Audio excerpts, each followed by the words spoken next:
Thank you, Father, and thank you, everybody, for, of course, being here. I just have 3 brief stories to share with you tonight. Again, my name is Aitchison, and I am actually blessed to actually teach 7th and 8th grade religion just over there at Our Lady of Grace. So it's good to be home here in a way as well.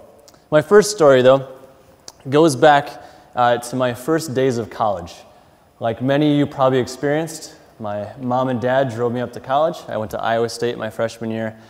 And they dropped me off, they unloaded me, they unpacked me, and then bye-bye. And me trying to be the 18-year-old man that I wasn't yet was just sad. Very, very sad, trying not to admit it. So my parents left. I didn't have any really close friends who joined me at Iowa State, so all of a sudden I was kind of alone. And I was homesick for a good part of my freshman year at college. Not like in a way I need to call mommy, but just in there's something broken in me, and I'm sad. So I had that going for me right away. And on top of that, for some reason, I thought it would be a great idea to join a fraternity. I thought, in my head, I think, a fraternity would involve living with 60 guys in a big, awesome house. We would eat pizza a lot, and we'd play football and watch sports all the time. That was my hope and my ideal. It turns out, frat life isn't always like that. Sometimes yes, but most of the time no. And I quickly realized that the life that most of my frat brothers desired to live was a life of eat, drink, and be merry. Party, party, party, girls, girls, girls, skip class most of the time and don't really care about much else. And I knew deep down that that would not make me happy. My parents raised me well enough to realize that, Greg, that's not going to fulfill you in the end. So thankfully I listened to them, and I knew that I couldn't just fake it and try to be happy like that. So I found myself, again, homesick and kind of saddened by this shallow lifestyle of most of the guys around me, trying to find some peace and some comfort in my heart. And so I found myself returning to the same place on campus quite a bit. The place I didn't really expect to find myself, but I just did. And it was the Catholic Church. The Catholic Church right on campus was a place that I all of a sudden found people who would talk about more than just beer and girls, who actually had more of a meaning to life. People who were pointing me not only to the home there, but to the home of heaven. And then also, of course, just to have silence, to have prayer, to have a chance to sit in front of the Lord and just soak up that God that I needed, that God that I was looking for right here. So my freshman year, I found my home away from home. And it was at the Catholic Church right on campus. My second story is the next year. The next year, I transferred to the University of St. Thomas, and I transferred so I could study theology. I wanted to study theology because I had questions galore. Questions just came from everywhere. Once you go on your own, all of a sudden you question everything, and I really questioned everything. I questioned everything that was kind of those big earth-shattering foundational ones. Why am I Catholic? Does God exist?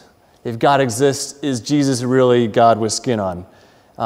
If Jesus is actually God with skin on, why are all of his followers not like him?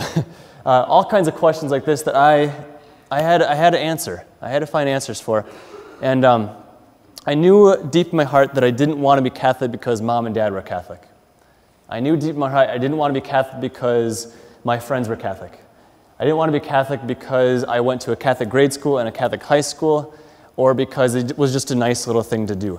I wanted to be Catholic, if I was going to ever be Catholic, because it was true and because it was actually the best answers to all these questions I had. And so I asked these questions, and I asked them to the point where I actually left the Catholic Church. I left for about a year. I traveled to different church every weekend. One weekend would be a Lutheran church, the next weekend would be a Baptist church, the next weekend a non-denominational church, the next weekend I just wouldn't even go to church, and I kind of say, can I even be Christian? I don't know. And I did one dangerous thing in college, and that was, maybe a lot of dangerous things like climbing trees and so forth, but I did one extra dangerous thing in college, and I didn't own a TV. And not owning a TV created a lot of awkward silence. The good kind of awkward silence that makes you look at your soul and not avoid the big questions in life. So I faced the questions, and some days I didn't want to at all, and it broke my heart to have to just sit there and not know where I stood. And so I asked all these questions. I remember going home for Thanksgiving break and Christmas break, and I'd go to Mass with my parents because out of respect, I'd still join them on Sundays, but I wouldn't go up to communion. And so my mom and my dad would go up to communion, they'd come back to their pews, and they'd be right next to me. I remember my mom, almost every single time, she'd kneel next to me, and she would just cry her eyes out. And I knew her tears were tears of prayers for me. I knew every single one of them was for me. And I had to look at my mom and say, I'm sorry, Mama, but I can't be Catholic just because you're Catholic. I can't be Catholic just because you believe it's true. I got to figure this out. So I went back and I asked more questions and more questions and more questions. And thankfully, eventually, I started to find answers. Lots of them. Lots of really, really good, deep, awesome, wonderful, incredibly intelligent answers. Father Keating actually provided a lot of them at talks on campus. I wrote down tons and tons of notes as he spoke on campus a lot. But much to my chagrin, a lot of these answers were very, very, very Catholic. And I wasn't really excited about that because I thought I was this clever and courageous young 20-year-old kid who's like, I don't need this, I grew up with this, but I can go do my own thing. And so I backed myself out of the Catholic Church, and then very unintentionally, I backed myself right back into it. Praise be to God. Kind of the icing on the Catholic cake that year was a good friend of mine invited me to go to Rome for a spring break pilgrimage. Whereas other friends were traveling to Florida and Cancun to kind of do the party scene, we went to Rome. And I'm so glad that this person invited me along, and we invited some friends along too, because we went there, and you can't help but see the beauty and the depth and the history and the glory of the Catholic faith that we all have. Because it's everywhere you look. Whether it's going to Mass with John Paul II, whether it is traveling the streets of Assisi where St. Francis walked 800 years ago, whether it's going to the catacombs where the martyrs were buried, you name it, everything's Catholic and everything's just amazing. It makes you so proud to be Catholic. So even though I was an ocean away from home that time, I still felt like I was at home. Rome, sweet home, as they say. My third story was around this time as well. I met a beautiful young lady named Kate, and of course, I fell head over heels in love with her. She was 10 times smarter than me. She was beautiful, absolutely beautiful inside and out. She just naturally made me want to be a better man.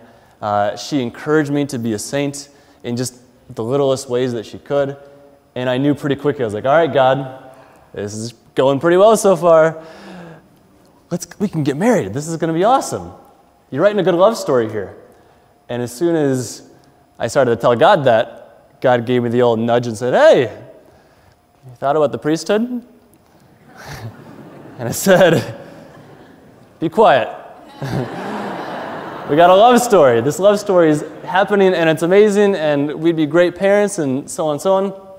And God, being the gentleman that he is, kept on nudging me and saying, what about the priesthood? Have you thought about being a priest? And I kept on, of course, ignoring him, until eventually I couldn't ignore him anymore. If I was going to be true to my faith, if I was going to be true to Kate, I knew what I had to do.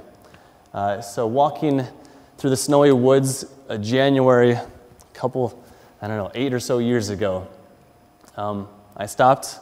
Kate stopped and she looked at me and she said, what's going on? Tears start to fall out of my eyes, and I say, Kate, I love you. And because I love you, I have to go to seminary. And her response really surprised me because she said, Greg, I love you too. And I understand, and I want you to go. Because I want a guy who's going to love God more than he loves me. And I said, you're not supposed to say this. You're supposed to say, no, this is a stupid idea. Don't go. What about this love story? What about our future and all this kind of stuff? But Kate trusted God more than I did at that moment. And she said, no, you have to do this, as horrible as this is for both of us. Go do this, because God's plan is the best plan. He wants the best for us, and so on. So thank goodness she was more faithful than I was. And she, in a sense, encouraged me to go. The last day that I had with Kate, we did something that we had done many times before. St. Mary had been close in our relationship, so we decided to pray a rosary. We met at Como Park, and underneath a big old fat oak tree, we sat together and we prayed a rosary. We kind of offered all of our prayers, all of our hopes, and all of our frustration and all our struggle through this. We said, hey, Mary, you've been good to us. Please take these prayers and give them to your son. And we bawled our way through the rosary. Kate remembers, of course, after that, driving home and crying her eyes out most of the way. I remember going back to my dorm room and just being broken inside and thinking I had just made the worst mistake of my life. I went out to seminary, though, and just about as soon as I got really, really excited to be a priest and thinking this would be amazing to have so many children, to give my entire life for the Lord, God said, "Hey, Greg, good job. You passed the test. You gave me everything. You let go of everything for me. You wrote me a blank check with your life. Good job for giving me everything. Let me give everything right back to you." And I like to say that God kicked me out of seminary, in a good way, of course. And I know deep down, of course, as a priest, if God was calling me to the priesthood, I would be as happy as can be as a priest, and I would do my best there. But God called me to be a Catholic husband, and now a Catholic daddy as well. Kind of the fun, extra providential moment after Kate and I got married in 2008 is we had a daughter. We didn't really know what we were going to have, boy or a girl, but we had a daughter in 2010, and we were very excited, of course. And one of the reasons we were excited for a daughter was because we wanted to name her after three very important women in our lives. My mom, who's Sharon, a very holy woman, again, who cried her eyes out for me because she wanted me to come back to the Catholic faith. Her mom, whose name was Mary, who had been praying for her to find a good man, which of course is me. And a third very important lady, your mom as well, and my mom, Saint Mary. So we wanted to name her Mary Sharon Aitchison. And in a fun, providential way, God gave us a nice little gift. Kate was a week late in giving birth, and she's really short, and she's little, and so she was about out to here, so nobody could believe that she was actually a week late. And she gave birth on March 25th, which is the feast of the Annunciation. That feast where Mary says, "Your will be done, God." That feast that Father Keating said just changed the world because she said yes. So God kind of gave us that little extra gift. And now I know Kate and I and our little girl Mary, and we've got a little one on the way, we're all so happy to be Catholic. So happy to be a part of this family, a part of the family that stretches all the way to Rome and back, all the way to heaven and back, you name it. We're just all proud to be part of this family, your family, and proud to be Catholic and home. Thank you.